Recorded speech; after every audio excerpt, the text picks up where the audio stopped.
I'm changing who I am.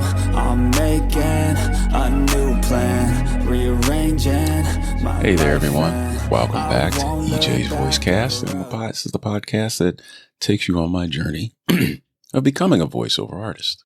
Based on what one of my coaches said, you are a voiceover artist. You are a voice talent already, simply by just doing it. So I have to change that intro going forward. So the last time on EJ's Voice, I completed my VO gym class with Coach Grant. It was, as I said then, great. My other class for animation was canceled. Don't know why, but I did get to do a one-on-one with Austin Moret, and that was fun. I got to do some practice reads, and the one we picked was a copy from Gravity Falls, the TV show. Enjoyed that program. Watched it with my daughter. She kind of stopped watching it, but I kept going because it was fun. I haven't seen every single episode, but I've seen quite a few. I like the characters and the storytelling. It was really well done. They ended it. That was well done too. So, what did I get out of the class? Well, there was pre-posting. So, working with a coach, they're going to ask you some background information. You send that off and have an idea of which way to take the class, especially since it's a one-on-one. So, I provided Austin with that information. Why I wanted to get into VO animation, what I was looking for, where I was at in life, all those things coaches need to provide you with relevant and effective advice going forward. He did listen to some of my work after we got on to hear what I had sounded like before, to hear where I was in the middle, and then where I was at that time. I sent him 3 samples. The first one he listened to, he said it was terrible. The levels were not good. That was done on GarageBand. When I switched over to Audacity, it got cleaned up. He said, I noticed that. And the one I had sent to him, the last one, the third one, was one I had recorded that morning, like 20 minutes before class. I did an audition for something. And he said that was pretty clean, but he hears a lot of mouth noises. Hopefully you guys aren't hearing a lot of smacking. When I listen to it and do the edit of this, I don't always catch that. I look for it in the track, try and get out all those bumps and boogers, as one of my coaches mentioned, to make sure it's clean. One of the things I need to do is work on the uhs that are in here. There are quite a few. Most of them I get out before I post this, but they can be there. That takes more concentration on my part. And I notice when I do this in Japanese, those aren't in there because I'm pretty much reading it and I'm not, for whatever reason, being stuck between sentences. To get rid of the mouth noises, back to eating more apples. And while I was typing this up, I was eating apple slices and drinking plenty of water. Normally, before I do a read, I get in there, brush my teeth, do the whole rinse out. Got to start doing more staying hydrated and keeping those noises out that annoy people. So, speaking of reads, I mentioned that I read parts from Gravity Falls, so I got to read Grunkle Stan. I really enjoyed that. I like his character. It's pretty funny. He listened to my voice, commented that it's a good one, which I've heard before, which is one of the reasons why I'm doing this. People say I have a good voice. Let me use it. Projection is one of the key things I need to work on. Because of where I live in Japan, walls are a little bit thinner. Houses, mansions, or apartments are smaller. So noise carries far. This one's been pretty good. This one's pretty thick, so I don't hear a lot of noise from our upstairs neighbors. We only have neighbors on one side because we're on an outside unit. That's down to a minimum. So I may have to start putting up my makeshift booth again to help cut down outside noises and help muffle myself when talking, because you can get really loud when doing projection. Being close to the mic is okay, but sometimes you're a little further away from the mic and then you bring it back in so it gets that feeling of you're back here talking and yelling, and now all of a sudden you come in close to the mic, say your line, whatever it happens to be, to make your point, as if you're coming across the room. Your part may be that you're across the street and yelling at somebody, which doesn't sound like this. it sounds more like this. And then you get up closer like, and I told you not to do that ever again.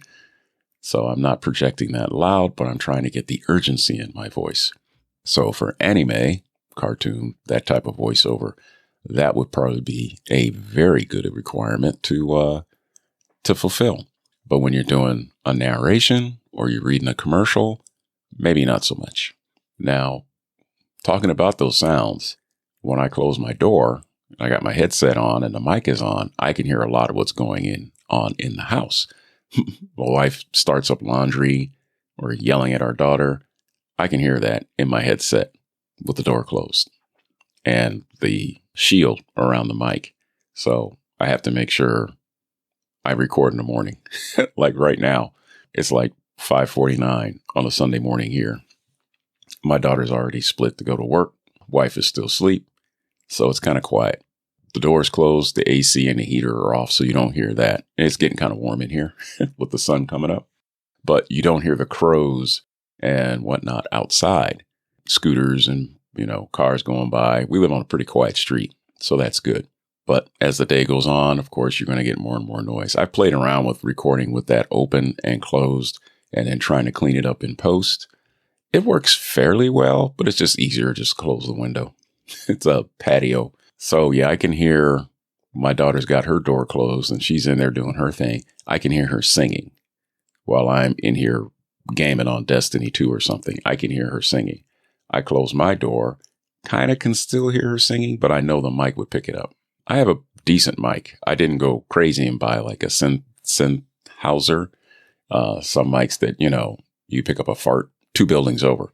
Mine is the Elgato DX, and it works quite well for me. I plan on keeping it. So far, no one's complained that everything sounds terrible. I'm going to go with that. It may cost a little bit of money to maybe do some more touch-ups in here. I'm not sure what else I can do. Nothing really going to break the bank. I could probably put up some soundproofing tiles or something on the door or whatever to help hold in some of the noise, but we'll go from there. Speaking of costs and funding, Austin suggested I expand my reach and use other platforms. Also, the tagging that I'm doing on voices, do a better job with that, which may be why I am not getting picked up. So I set up the Fiverr account and started learning how to be a freelancer in that world. Voice is the same thing, but this is more direct in my control.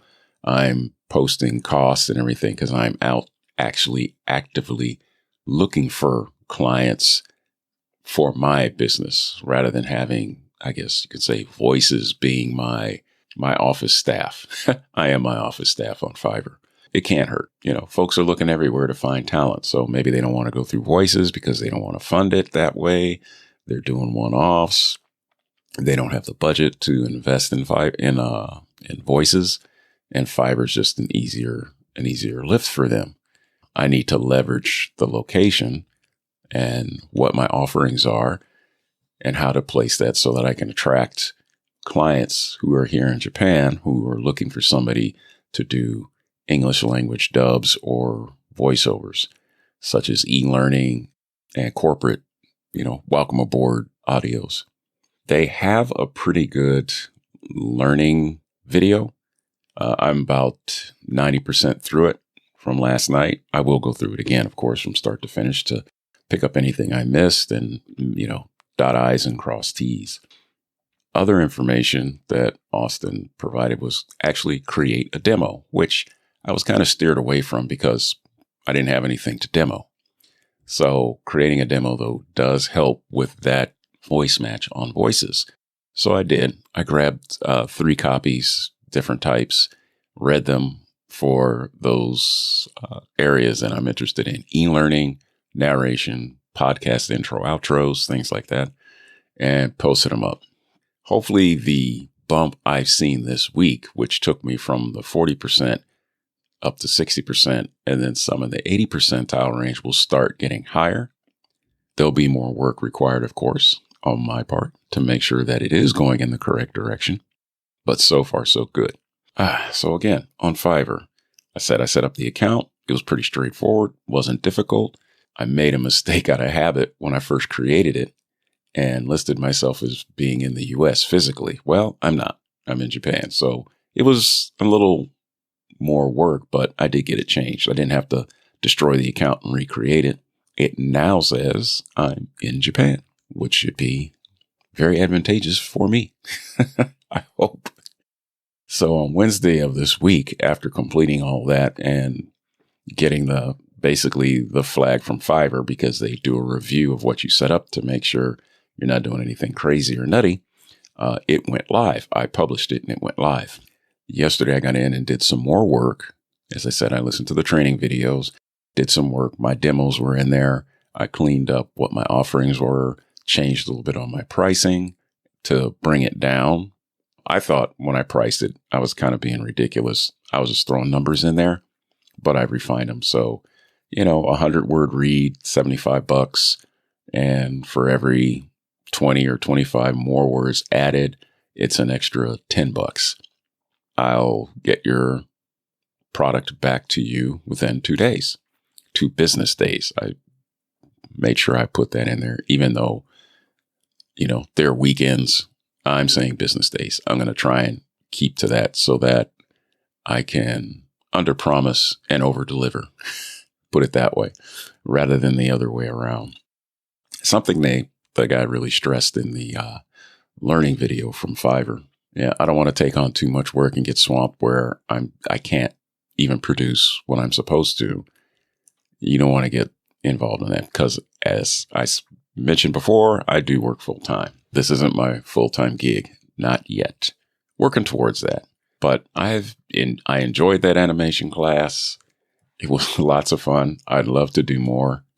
I would actually love to do a animation read. Some of the things that I want to get into and learn how to do are directed sessions. Source Connect, I believe, is a big thing that is being used to do those. Other people use Zooms. Some people use, Teams. But I really want to get into that. And I think there's a class coming up on that. So I will probably sign up for that and get some practice in so I understand how to do that and what it's like to do a directed read. Key points, takeaways from the last week: more projection, get rid of mouth noises, improve my online views so folks know who I am and want my services, and get more coaching. I did mention that to Austin, that right now I'm transitioning into, after about 9 months I've been doing this since last August. By August of this year, I plan to have set up a schedule so that I can include more coaching and getting myself out there more. Right now, I'm trying to learn a lot of things on my own, dabble in the waters, make my mistakes. Then I have something to pass on to somebody coming up behind me, like you folks, that I can say, hey, don't do this, try this. Or I tried that, it didn't really work for me. I've known other people who've had success with it. Give it a try. All you can do is fail. Call it what it is. But you learn something, as I've learned something.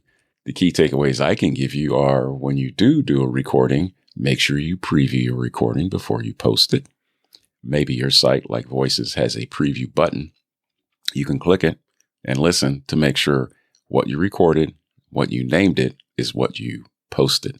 So when you listen to it and you hear the wrong audition going to the right client, you can quickly delete it and upload the correct one. Closing words: feedback, subscriptions are welcomed, highly encouraged. The link's at the bottom of the show notes. And if you have any advice or stories to share, by all means, throw me an email. Thank you for joining me on EJ's Voicecast, and we'll catch you on the next episode.